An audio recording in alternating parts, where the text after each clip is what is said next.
Howdy, all of you delicious people. I'm here today to review Moon Knight, Season 1, Episode 5. So, in this episode, we have Steven, who is to go on and get the wool pulled over his eyes to realize what has really been going on this whole entire time.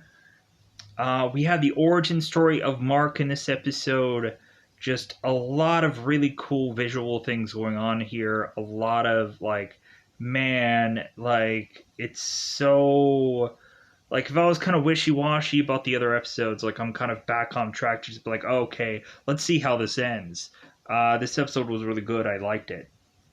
So one thing that I want to mention right before you go on into this episode, uh, there's a character that's referenced in this episode called Bushman, and he actually is a legitimate Marvel character. You can go on and check him out. I'm sure Comics Explained is to already put a video up about Bushman. Go on and check that out because this character is a really big villain character for Moon Knight. So it'll be cool if that's the direction that they possibly head into a second season or whatever comes up next for Moon Knight. This show is doing, I guess, a lot better than I guess a lot of other Disney Plus shows are technically going on. So maybe we're gonna see that this character is to get either multiple seasons or is to get a movie or something. We'll see what happens with this character, how they roll him in somehow or another. It'll be really fun to see where he goes. So after this show's over, for whatever reason, for season ending. So yeah, this episode was so good. So yeah, giant thumbs up. And it's kind of weird how you can go on into this show and just be like, man, all of this is just garbage, and then whoa, just be so happy and relieved. So, with that said, what happens? Teeing it up, what happens in this episode? Because definitely go ahead and check this out. So within this episode, we of course have it where we find out why Mark is to be where he is. They're talking about Aru and Underworld, and they're going on and talking about Tourette, she's going to be incorporated in the story, and kind of balancing scales is going to be a theme in this episode. And so we're kind of going through Mark's memories in this episode also, trying to figure out how Steven has gotten so long without realizing that certain things has been hidden from him. But here's one thing. I kind of wanted in this episode to lead this to, instead of it revealing something, I was hoping it was going to reveal someone, which then that would have made sense of why these scales are just so unbalanced. But it never went that way. It never went into that direction. And so, but man, the end of this episode was just like, oh no, but it just also confuses me to just be like, wait a minute. They have to go on, and how this episode ends, they have to jump back to figure out a way to beat evil in this episode. And in my brain, I'm thinking, how are they going to do that? It feels like a huge leap here. And I'm just like, how are they going to make this jump? It seems kind of odd. So yeah, it'll be interesting to see what they do in this last episode, because it seems like a huge leap to go on and well, how are they going to go on and take down Hero? Is it just going to be that, that's not even going to be a thought process of how this ends, of how this season ends? It's just going to be no, we're just going to go on and just, have Mark just dealing with stuff, and then just the show ends. Are they going to need more than 6 episodes to solve this riddle? But anyways, so yeah, with that said, a very interesting Steven episode, because it shows the origin of everything. It shows Mark first becoming Moon Knight in that story. It gives us the origin of Steven and it just gives us some backstory of Mark, which I thought was so interesting. It was so good. So let's just go into that double five. Let's just go into spoilers about this bad boy. Let's just go into what, of course, is to be spoiler time. Spoiler time. It's about the time again to spoil this. I don't know. This episode. So let's go into it. So in the beginning of this, we kind of take off right from where the last episode left off, where Mark, Steven, scared by Hippo, and so Mark all of a sudden is to be taken back to Dr. Hero. Dr. Hero is mentioning about like, well, hey, like it seems like before you came here, uh, you were having a boy screaming off in the distance somewhere. You didn't understand what that was, and so now you're here with me, talking about some rhinoceros, and Mark is just like, it's a hippo, it's a hippopotamus. He's like, oh, okay, hippopotamus. Like, maybe there's something there. Maybe there's something there with this character. Maybe you can somehow just like, just continue to just like, maybe there's just something going on with that.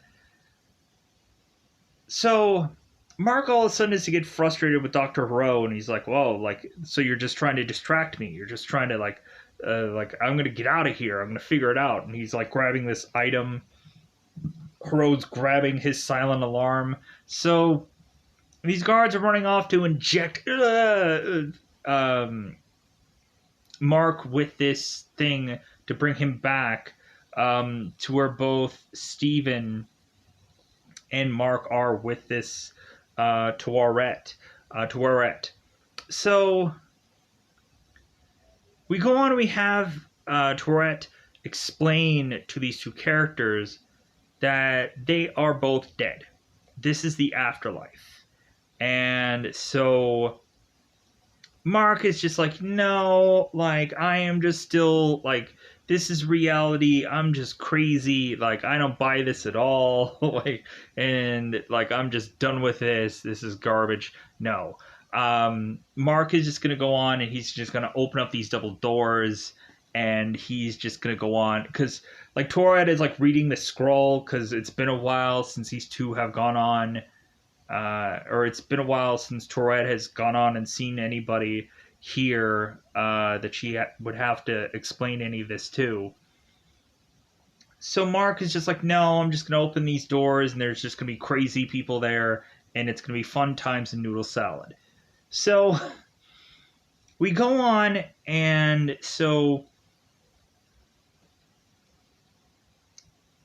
we have Mark opening up these double doors to see this this boat that is to go on and carry people off to the afterlife. Like, you know how in a lot of those stories you would have certain people who are given like pennies and stuff on their faces or their eyes, or like a lot of people would just have those stories about like, well, hey, like, I need to go on and have money with me after I die so I can pay the toll to be able to get into heaven, or to be able to get in. It's like the same kind of thing here with this character, where it's like, okay, this is a boat.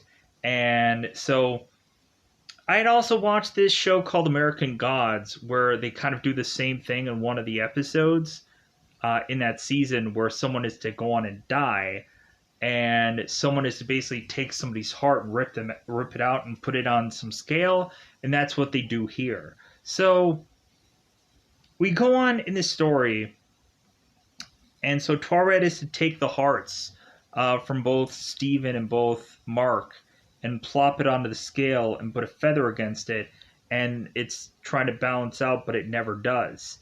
So Tuaret is to mention to Steve and Mark, it's like, well, hey, you guys got to figure out how you can balance your scales, because like, you guys need to go on and figure out your afterlife. You can go into the field of reeds and like live the rest of your life in paradise, or you could also go on and get sucked down with these spirits trying to take you down and just be stuck here for the rest of life in purgatory. And you can I think this is kind of like a purgatory, and you can do that also. So we go on and we have Mark and we have Steven who scrambles back into their insane asylum to go through all these memories. And so they're looking through all these doors, and a lot of these doors are more recent memories of all the stuff that we've seen in previous episodes. But then we also have Steven that notices some door where there's some car there in some street. Steven asks Mark, it's well, hey, what's this memory? Because this is obviously yours. And Mark is just well, it's just some street, just pay no attention to it. This is the man behind the curtain, pay no attention to it. So Steven goes on into this room with just a bunch of zombified looking characters. And so Mark starts running them off. It's hey, Dubai, New York, London, this and that. So Steven is how do you know all these people? And Mark is because I've killed all of them. He's and so Steven's oh my god, you've killed all of these people? And now we're seeing them right here in this room. And Mark is well, yeah, because they're haunting me. It's you try to kill somebody and see how that it'll stay with you forever. So Steven then goes on and is to see this little boy in this room. And he follows and chases after this little boy, a little boy called Roland. So Mark is chasing after Steven, having Mark realize what Steven is chasing after. So Steven goes on into this memory with this boy attached. So Roland all of a sudden is to go on and be with young Mark and his parents, going on and doing some kind of outdoor thing. So Mark and Roland are deciding hey, let's go off to these caves, it'll be fun, so on and so forth. So Steven kind of follows after them. And the further and further that both Steven and Roland go into this cave, or Mark and Roland are going into this cave, Steven is realizing well, hey, it seems there's a lot of, this is really bad weather for this cave. A lot of water is coming into this cave. And so the further and further Steven goes in there, all of a sudden he ends up coming out with kind of Mark kind of saying hey, don't go in here, you don't like what you see. So because Steven goes on and he realizes that there was a funeral done for Roland, and that's when Steven is to just try to go through all of these doors, or that's when Mark is to try to go through all these doors to get to Steven, to get to that memory. And so they meet up together, and so Mark is hey, you need to get out of here, you don't want to see this. And Steven's well, why? So all of a sudden we start to realize that Steven is pushing to get into these memories, and he will. And so he goes on and finds out that he starts having birthdays. And all of a sudden all the birthdays, his mother is just to be more she's blaming Mark for Roland not being there. And she's just so focused on Roland that every birthday, Mark is having his mother just be more and more upset every single birthday, to where now Mark's mother is just not even in the room, to where Mark's dad and him are just hey man, we're gonna do the best we can with this birthday. We're gonna blow out the candles and it's all gonna be great, and we're gonna just do our best. Because come to find out, Mark's mother started to get really sick mentally. So we have it at one point that we continue to go through here. And the very first time that Mark was to go on and like try to pretend he was Steven was when he was with Roland in that cave. And then so all of a sudden when Mark is to now be in his room and his mother is banging on this door wanting to get in to just whip her son, that's when Mark again tries to become Stephen Grant, this character that was on this movie poster. And so Steven's like, oh my god, like, you came up with me. Like, I thought that I was the main guy and you were just some personality that just came out of nowhere. But no, like, you came up with me. This is all in your head. And so all of a sudden, Steven is trying to like just try to put value back in his life to just like, well, no, like, wait a minute, like, so like what, like, I have a mother that I've called, like, no, like I'm obviously real. And Mark is like, well, yeah, about those phone calls. And I'm like, what? Like, I kind of thought like from pilot that Steven may be going on and not be calling a real person. I thought something about that those phone calls were something, just it felt weird right out of the gate. So now we go on and we have Mark showcasing to Steven that Mark's mother died. And Mark's dad was having a wake for of course, Mark's mother. And Mark's dad was seeing him outside of seeing Mark outside a window, and he's like, "Hey, come in." And Mark was just like, "No, I can't." So Mark walks off and is to go on and become Steven. And Steven is just to go on and think like, well, yeah, I guess I was just like, I have no clue where I am. I must have been sleepwalking. Like, I've done it again. So Steven is to go on and just be like, no, like, I don't want to see this. I like, no.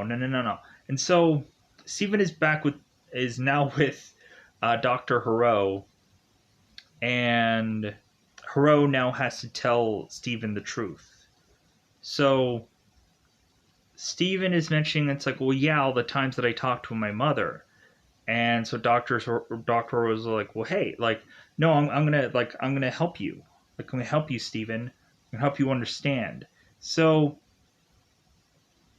Dr. Hero is like, hey, let's call your mother. Let's go on and yeah. So Dr. Hero is to call to get this transferred over to to Grant's mother. So Dr. Hero is to give Steven the phone to be like, hey, here's your mother, Steven. Steven gets the phone and dial tone. Nothing's there. Convincing Steven that he never called a single person ever. That he never talked to his mother. And he's like, oh my god, like, so this is all a lie. This is everything. And so saying that Steven was never a real person, like, yeah, that's the truth. So, and to me, like, those phone calls just seemed so odd anyways. And so now we finally have like the final thing where it's like, oh, these phone calls were never real. I'm like, yeah, that's what I kind of thought the whole time anyways. Never really felt like a real conversation. So we then turn around and now have Mark re-meeting up with Steven And so they kind of figure that maybe then, like, the scales would be balanced. And Steven is talking with uh like Mark and Tourette, and just trying to say, like, if possible, that maybe Tourette has a possibility to talk to Khonshu and maybe be able to help them out here. And we also had that really one dark moment where Mark was to say that he was hoping that one time when he was to become Moon Knight, that somebody would best him and be able to kill him, but it just never happened. That he kept healing every single time he was Moon Knight. And so I'm like, man, what a dark thought to just say, like, no, I wanted to die, but, like, I was in the Moon Knight costume and couldn't. Like, the suit wouldn't allow me to because I kept healing. So it's like, man, that's dark. But not only that, we go into a memory where Mark was to go on and was in war. And he had, like, killed a number of people, a number of refugees, and a number of stuff that he's not proud about. And then he turned around and was at, like, the end of end of his life himself. And so Mark was to go on and was to almost put a bullet to his own head. And Khonshu was telling Mark, it's like, what a waste. And Mark was like, what? So he's like, hey, you should go on and you should be my avatar, and I should, like help you, put to justice and save your life. And, like, because, like, you're just wasting yours by putting a bullet into your brain. And so Mark just agreed, so he could save his own life and save his own ASS. So Mark went on and became Moon Knight, and eventually was to see Khonshu and was to agree to all this to be Moon Knight and whatever. So, like, they showcase the origin here. So we go on, and so Mark and Steven are now realizing that Tourette, like this ship is going all over the place. That it seems that now, like, all these spirits are starting to come on into this boat and are wanting to finally, if the scales cannot be balanced, then they're just going to tear apart this boat to get to both Steven and Mark, to just take them down and kind of just drag them down into the underground, or the underworld. So we go on. We now have to have Steven and Mark kind of fighting for their lives, and they're having to go on and, like, fight all these spirits that are just kind of like these, like, Sandman like people. If you guys remember, like, the Spider-Man 3 Sandman, it's kind of like they fight him, and then, like, they kind of like, they sand away. So we have Mark and we have Steven who's fighting these characters, and so it seems that Mark is almost going to fall over here off to the side. And so Steven realizes that he is to, of course, be able, if Mark can do it, Steven can do it, because they're one and the same. He's starting to realize that now. It's kind of like Fight Club, where finally we have Edward Norton that realizes that Edward Norton and Brad Pitt are the same person. And then he's like, well, if you have a gun in your hand, then that means I have a gun in my hand. It's the same thing. So we have Mark and we have Steven that goes on, and, like, they're fighting these things off. And so Mark is really proud, and, like, Steven stepping up. But then all of a sudden we have Steven who is grabbed by one of these spirits, and he ends up getting like, pushed down into the underworld, and he's just kind of stuck there just going, and then he, like, freezes. And so Mark is going on and desperately pleading to, like, hey, stop the boat, like, let's go back after him. And all of a sudden, finally the scales balance, and now Mark is in the field of um the field of reeds in heaven. Where I'm like, wait a minute, like, this guy has gone and done like so many horrible things, and he deserves to be in heaven. He deserves to be in paradise. Like, I guess you can say he also did a lot of good, but still, he's done a lot of bad also, but still also he went to be Moon Knight. So yeah, so maybe things balanced. I don't know, but anyways, so the episode ends with Moon Knight being in heaven, and I'm like, wait a minute, like, there's got to be a workaround for this, because we had Mark and we had Steven talking. So they were talking to Tourette and saying, like, well, like, what if we went on and we just went back to where we were? And Tourette is like, well, if you even go back to where the way you were, like, you're still just a man with a bullet hole in your chest and you're gonna die anyways. So, like, they were trying to figure something out, but then, like, Tourette is to realize that all these spirits are coming for them, and so, like, there was no way around this. So yeah, like, the episode just ends the way it does. So, man, we'll see what happens within the next episode. This was really intriguing, really interesting to just kind of have those like reveal like moments in the origin story of this character, and Bushman being referenced in this episode was like, yeah.